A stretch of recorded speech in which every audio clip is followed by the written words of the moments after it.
বন্ধুরা, এইটা গল্প না, সত্যি একটি ঘটনা। বরিশালের এক গৃহবধূর ঘটনা। তাহলে বিষয়টি শুরু করা যাক।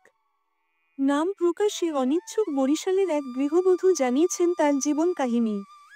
আর সবার মতো আমার পরিচয়ও গোপন রাখার অনুরোধ করছি। মূল ঘটনা বলা আক। আমার বিয়ে হয়েছে 7 বছর হলো, কিন্তু আমি আজও আমার স্বামীকে ভালোবাসতে পারিনি। আমার যখন বিয়ে হয় আমার বয়স তখন 17 আর আমার স্বামীর বয়স 40।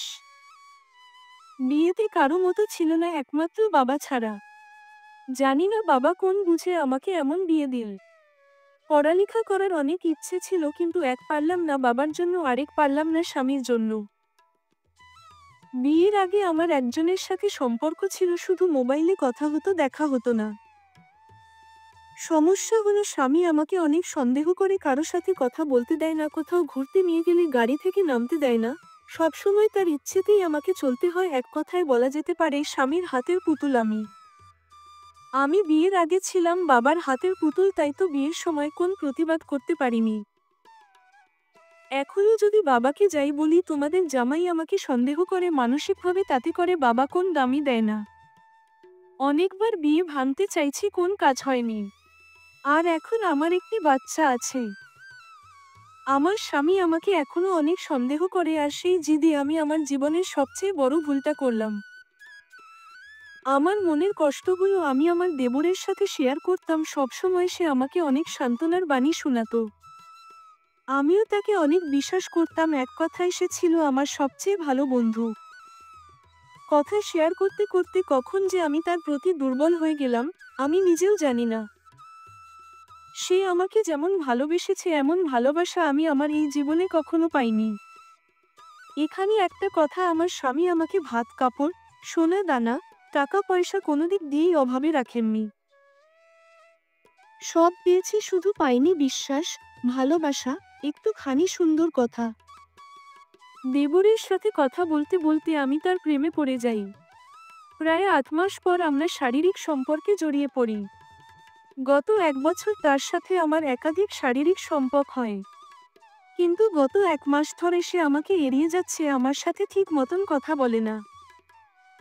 আরেকটা কথা বলে রাখি, সে বিবাহিত, তারও একটা বাচ্চা আছে। তাকে দেখলে বোঝা যায় সে অনেক সুখী আছে। কিন্তু সে এটা আমার সাথে কি করলো? সে কি সত্যিই আমাকে ভালোবাসে নাকি আমাকে ইউজ করেছে? আমি কিছুই বুঝে উঠতে পারছি না। এদিকে আমি একটু মন খারাপ করলে, তার সামনে না গেলে, না হাসলে সে তার বউয়ের সাথে ঝগড়া করে। আমি ঠিক থাকলে সেও ঠিক থাকে। আমি কিছুই আমি কিছুই বুঝতে পারছি না। আমি কি করব? অনেক চেষ্টা করছি অন্য জায়গায় বাসা নিতে, তার সামনে থেকে চলে যেতে। কিন্তু পারছি না। কি করব বলবেন কি? নিজেকে বড্ড অসহায় লাগছে। ইচ্ছে করছে মরে যেতে। কিন্তু পারছি না রে। পরামর্শ? দেখুন আপু, আমি আসলেই বুঝতে পারছি না আপনাকে কি পরামর্শ দেব। আপনি নিজেকে আসলেই অত্যন্ত জটিল অবস্থায় নিয়ে গিয়েছেন। শুধু তাই নয়, 4টি মানুষের জীবনকে একটা শঙ্কার মাঝে ফেলে দিয়েছেন আপনি ও আপনার দেবর। আপনার স্বামী, দেবরের স্ত্রী ও আপনাদের দুজনের 2টি বাচ্চা। আপনাদের এই পরকীয়া প্রেমের গল্প কখনো যদি জানাজানি হয়ে যায়, একবার ভেবেছেন কি হতে পারে?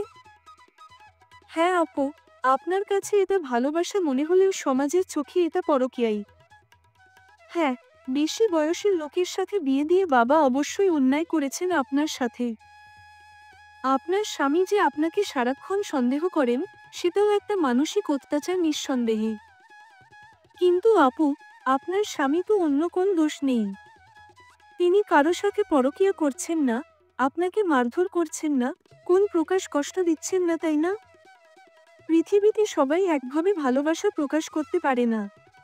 সবাই যে সিনেমার হিরোদের মতো প্রেমের কথা বলবেন, এটা আশা করা অন্যায়। বিশেষ করে স্ত্রী বয়সে ছোট হলে অনেক স্বামীই ভালোবাসা প্রকাশ করেন অতিরিক্ত শাসন ও সন্দেহ দিয়ে। কারণ তাদের ভয়ে হয়, স্ত্রী যদি তাদের ছেড়ে চলে যান বা পরকীয়া করেন। একটু অন্যভাবে ভাবুন আপু, স্বামী যে আপনাকে সন্দেহ করেন বা সারাক্ষণ আগলে রাখেন, সেটা সেই ভালোবাসারই বহিঃপ্রকাশ হতে পারে। তাছাড়া আপনি যদি এতটাই বন্দী হতেন, তেমনটা হলে দেবরের সাথে প্রেম ও শারীরিক সম্পর্কে আপনি জড়িয়ে যেতে পারতেন না, তাই না? সত্যি কথা বলি, দেবর আপনাকে ভালোবাসে না। আর সে খুব একটা ভালো মানুষ না, এমনটা আশাও করে পারছি না। ভাবি মায়ের মতো হয়, সেই মায়ের সাথে মানুষ কিভাবে পরকীয়া করে? আপনি না হাসলে সে কষ্ট পেয়ে বউয়ের সাথে ঝগড়া করে, এটা নিতান্তই আপনার কাল্পনিক ব্যাপার। দেবর সহানুভূতিশীল হয়ে সম্পর্ক করে ফেলেছে। এখন সে এড়িয়ে যেতে চাইছে, সম্ভবত সে বুঝতে পেরেছে যে ভুল হয়ে গেছে। এখন আপনারও উচিত হবে এই বিষয়টি থেকে বের হয়ে আসা। স্বামীর সাথে কথা বলুন। মিথ্যা করে হলেও স্বামীকে বলুন যে আপনি তাকে ভালোবাসেন এবং জীবনে কিছু চান না তার কাছ থেকে, একটু সময় ছাড়া। সম্ভব হলে কিছুদিন দূরে কোথাও বেরিয়ে আসুন। স্বামীর সাথে ঘনিষ্ঠতা বাড়ান, দেখবেন আস্তে আস্তে দেবরের ভাবনা মন থেকে চলে যাচ্ছে। বিধাতা আপনাকে সব দিয়েছেন আপু, এই দেশের অনেক মেয়ের কাছেই এটা স্বপ্ন। দয়া করে অলিভ কল্পনায় সুখের সংসার ধ্বংস করবেন না। মানসিক অস্থিরতা খুব বেশি মনে হলে মনোরোগ বিশেষজ্ঞের সহায়তা নিন। বন্ধুরা, এই মেয়ের কি করা উচিত? কমেন্টে করে বলে যাবেন। আমার যতটুকু সম্ভব আমি বুঝিয়ে বলেছি। সবাই ভালো থাকবেন। আল্লাহ হাফেজ। বন্ধুরা, নতুন নতুন ভিডিও পেতে লাইক কমেন্ট করে চ্যানেলটি সাবস্ক্রাইব করে পাশে থাকবেন। আল্লাহ হাফেজ।